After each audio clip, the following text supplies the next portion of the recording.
Today, we're diving into a book that honestly has shifted how so many people think about money.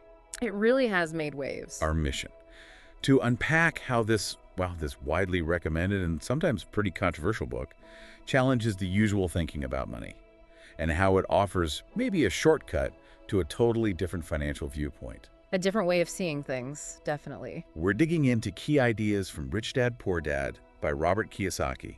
Now, let's be clear up front. This deep dive, and frankly, the book itself, it's not going to magically make you a millionaire overnight. No get-rich-quick scheme here. But what it will do, I think, is really force you to rethink your whole relationship with money. It's less about a step-by-step plan. And more about a fundamental mindset shift, a big one. Okay, so let's unpack this. It gets interesting right away. Kiyosaki's whole starting point is these two very different father figures in his life. Yeah, the two dads. His poor dad, that was his biological father. And he represented, the traditional path. Go to school, get good grades, get a degree, find a safe job with benefits. All good intentions, of course. Security was the aim. The standard advice many of us hear. Then, totally different, there's his rich dad. This was his best friend's father. Didn't even finish high school, apparently. But he had this incredible kind of street-smart grasp of how money really works out there in the world. Right, the practical versus the academic. And he taught Kiyosaki the financial rules you just don't learn in school. This whole setup, comparing these two mentors, it feels like the absolute core of the book, doesn't it?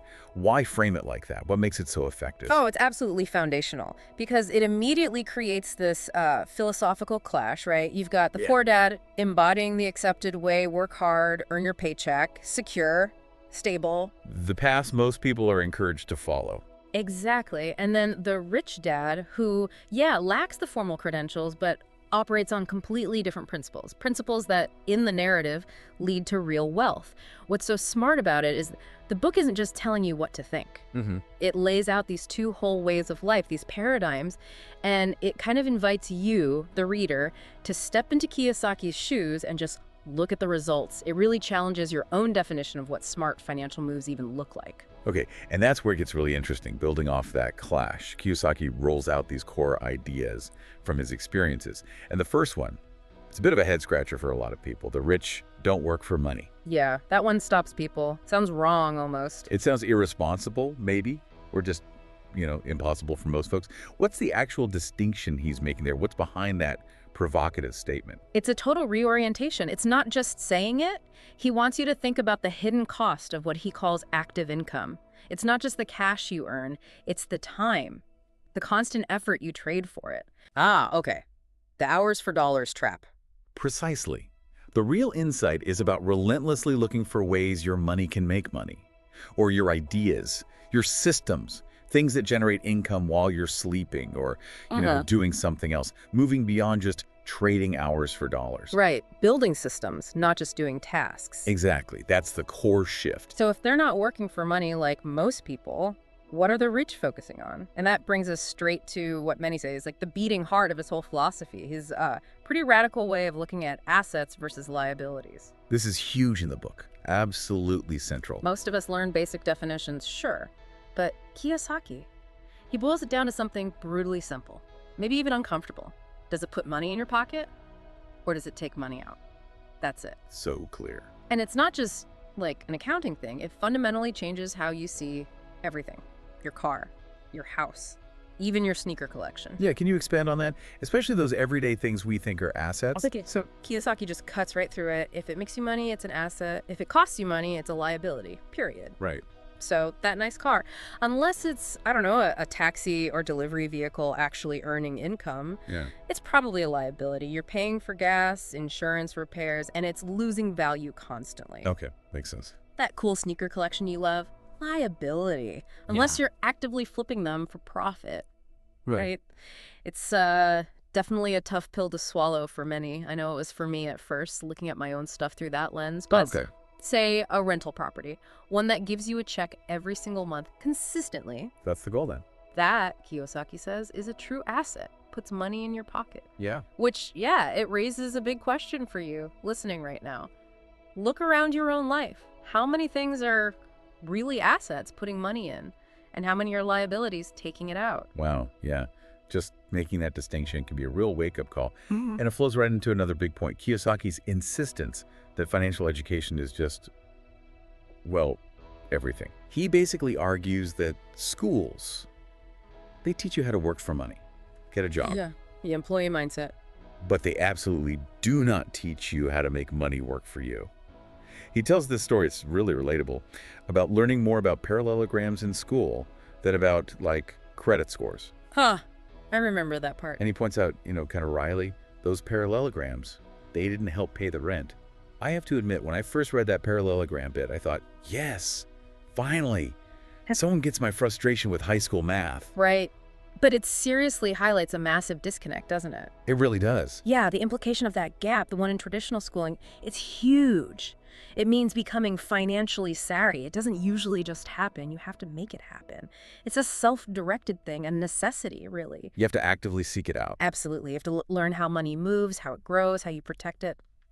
Kiyosaki's point is that real financial education isn't about memorizing formulas from a textbook. No, it's about understanding the language of money.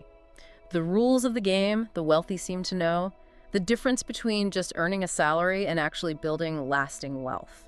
Okay, this then takes us to maybe his most provocative point, the one that gets a lot of pushback. I know where you're going. His view that your home, your primary residence, it's not always an asset. Yeah, that one ruffles feathers. For so many people, owning a home is the dream, the ultimate financial achievement. But he challenges that head on. And this is where that super simple asset liability definition really has teeth.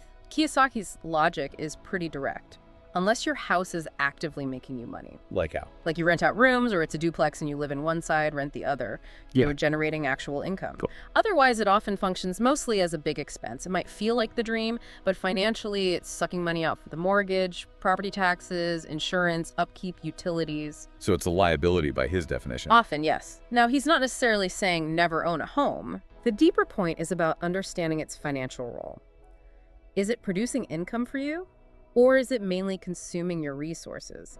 It forces you to separate the emotional idea of homeownership from the cold, hard financial reality, and maybe think about things like house hacking or multifamily homes that could turn housing into an asset.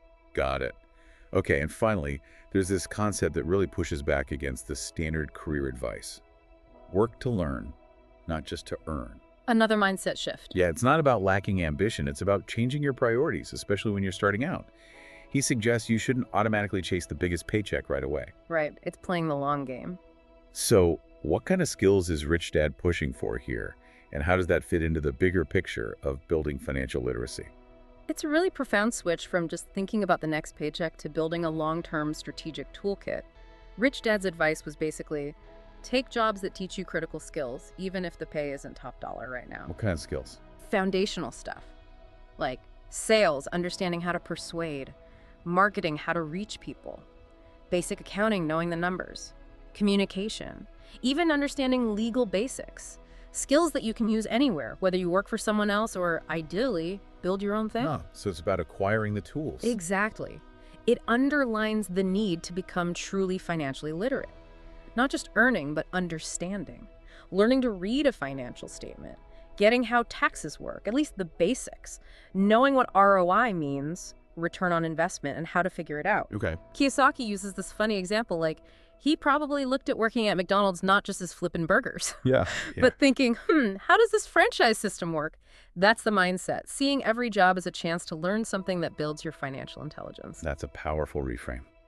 Okay, so we've covered these big ideas, but we should probably acknowledge Rich Dad, Poor Dad isn't, flawless. Definitely not. It gets criticized. It does tend to simplify things quite a bit. Yeah. And it's much heavier on the mindset, the motivation. Yeah, the why. Than on giving you a super detailed step-by-step how-to guide for, say, buying your first investment property or something. That's fair. That's a very fair critique. But even with those criticisms, I think it works incredibly well as a golden starter pack, a catalyst, especially for anyone who's new to thinking about financial independence or maybe only ever saw money through that traditional poor dad lens. A compass, not a map. Yeah, that's a good way to put it. It points you in a whole new direction, even if it doesn't detail every single step of the journey. So wrapping this up, what's the big takeaway from our deep dive today? I think its real power is how it makes you fundamentally question those deep-seated beliefs you have about money, about wealth, about what financial security even means. It shakes things up. It's like an invitation, really, to see the financial world through a completely different set of eyes. And there's definitely an implied call to action baked in there, isn't there? Which is, don't just drift along accepting the financial status quo. Get active. Understand the principles that let your money start working for you instead of you always working for it. Right. Okay, that brings us to the end of our deep dive into Rich Dad, Poor Dad.